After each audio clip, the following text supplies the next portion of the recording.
Hello guys, म चाहिँ अब झरना खनाल होइन।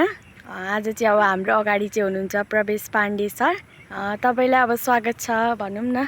अहिले चाहिँ हामी अब यसो कुराकानी गर्न गइरहेको छु अब हाम्रै बिजनेसको बारेमा है।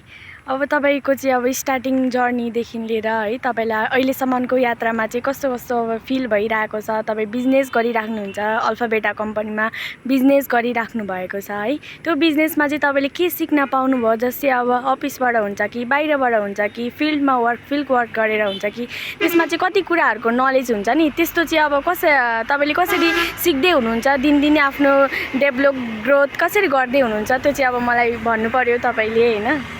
हजुर, तपाईँको प्रश्नको लागि धन्यवाद छ। म बिजनेसमा तपाईँ धेरै कुराहरू सिकिरहेको छु भन्नुपर्छ। म बिजनेसमा जोइन भएको केही महिना मात्र भयो, केही कपाल अफ मन्थ भयो भन्नुपर्छ, जसमा मैले अलौटक कुराहरू धेरै कुरा सिकेको छु। मान्छेसँग कसरी कम्युनिकेसन गर्ने, कसरी बोल्ने होइन, कुन मान्छेलाई कसरी ट्रिट गर्ने, कुन मान्छेसँग कसरी बोल्ने, कुन ठाउँमा के बोल्ने, कति बोल्ने, अनि मैले धेरै मान्छेको साइकोलोजी पनि पढ्न सिकिरहेको छु। मान्छेलाई हेरेर नै म धेरै कुराहरू भन्न सक्छु त्यसको बारेमा।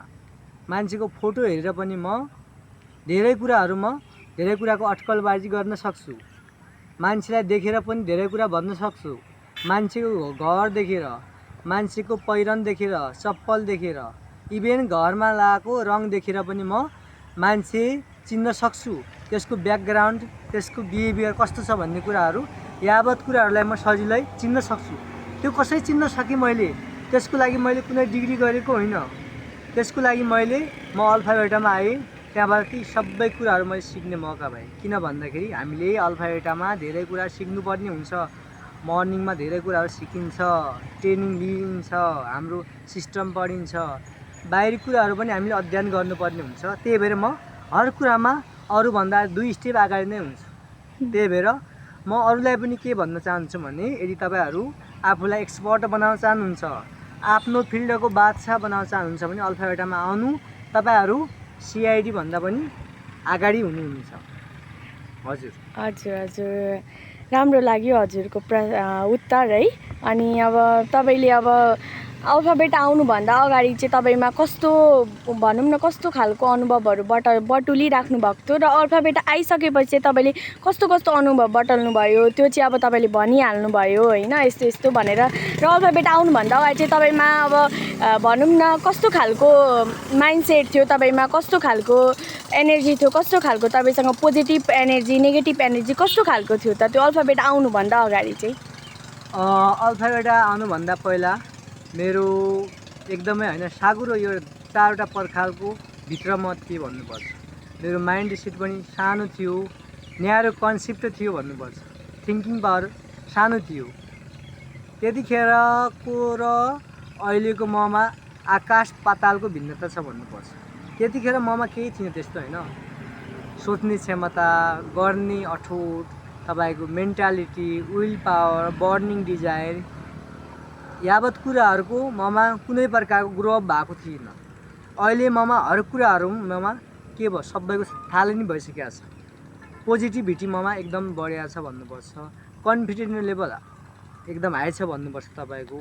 अनि अन्य कुराहरू म हर कुरामा, हर फिल्डको नलेज मैले अहिले बटुलिसकेँ। पहिले मलाई केही पनि आउँदैन थियो, सीमित केही किताबी ज्ञानहरू मात्र मलाई त्यसको मात्र जानकारी हुन्थ्यो भने अहिले मलाई अन्य बाहिरी नलेजमा पनि म अहिले आफूलाई एक्सपर्टतिर अगाडि बढाइरहेको छु भन्नुपर्छ। यसो हो, अब तपाईँले अब अल्फाबेटामा त जोइन गर्नुभयो होइन, सबै कुराहरूको नलेजहरू लिँदै हुनुहुन्छ, बटुल्दै हुनुहुन्छ, तर कहिलेकाहीँ चाहिँ अब यस्तो फिल हुन्छ कि पोजिटिभ आफू जति पोजिटिभ हुँदै पनि कहिलेकाहीँ चाहिँ यसो नेगेटिभले आफूलाई छुन्छ नि, त्यति बेला चाहिँ तपाईँ के गर्नुहुन्छ त? कस्तो सिचुएसनमा कसरी तपाईँले ह्यान्डल गर्न सक्नुहुन्छ? त्यसको लागि म आफूलाई एकदमै शार्प बनाएको हुन्छ। म आफूलाई शार्प बनाउँछु। त्यसको लागि म आफूलाई डोज दिन्छु। त्यो डोज भनेको बिहान म छिटै उठ्छु, 5:30मा उठ्छु भन्नुपर्छ। म फ्रेस हुन्छु, अध्ययन गर्छु। यु क्यान विन भन्ने बुक छ, त्यो पढ्छु भन्नुपर्छ। तपाईँको सिस्टमहरू रिभिजन हुन्छ, मोटिभेसनल भिडियो हेरिन्छ, म अरू पनि स्टडी गर्छु। म आफूलाई सेल्फ एकदम प्रिपेयर राख्छु म। त्यही भएर म मलाई कुनै पनि नेगेटिभिटीले मलाई लेस मात्र पनि कुनै प्रकारको प्रभाव पार्न सक्दैन। म जुन मान्छे सक्सेस भएको छ, जुन सफलताको चरम सीमामा पुगेको छ, त्यसलाई म फलो गर्छु बढीभन्दा बढी। नेगेटिभ मान्छेलाई म फलो गर्दैन। त्यही भएर म पोजिटिभ मान्छे, सक्सेस मान्छे जस्तै म बिहेभियर देखाउँछु। त्यही भएर मलाई नेगेटिभ कुराले, फेलरले कुनै प्रकारको मलाई असरै पार्दैन भन्नुपर्छ। नो इफेक्ट पार्दैन है। ल ठिक छ, तपाईँको कुराकानी चाहिँ एकदम धेरै राम्रो लाग्यो मलाई चाहिँ। राम्रो कुराहरूको अब सक्सेसहरूको बारेमै भन्नुभयो तपाईँले चाहिँ है। ठिकै छ, आजलाई चाहिँ अब यति नै है। अब अरू भिडियोमा पनि भेट्दै गरौँला। हस्, थ्याङ्क यू सो मच, धन्यवाद।